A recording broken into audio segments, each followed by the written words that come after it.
আচ্ছা, তো এই জায়গায় একটা প্রশ্ন করছে কিউএনএতে যে আমার সিলিন্ডারে যদি 25 কেজি গ্যাস ভর্তিকরণে গ্যাস সমূহের প্রয়োগ গ্যাস সূত্রের প্রয়োগ অপরিহার্য ব্যাখ্যা করো। তার মানে আমি সিলিন্ডার যদি 25 কেজি ভরি গ্যাস, তাহলে সেক্ষেত্রে আমার গ্যাস সূত্রসমূহের প্রয়োগ করতে হবে।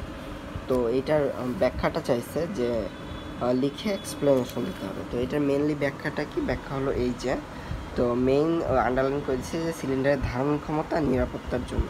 মানে আমরা সূত্রগুলো ইউজ করি যে সিলিন্ডারের যে ধারণ ক্ষমতাটা কী পরিমাণে এবং তাপমাত্রা এবং চাপ পরিবর্তনের সাথে সাথে সিলিন্ডার বিস্ফোরণ হওয়ার সম্ভাবনা থাকে কি না সেইটা নিশ্চিতকরণের জন্য মূলত আমরা সূত্রগুলো ইউজ করি।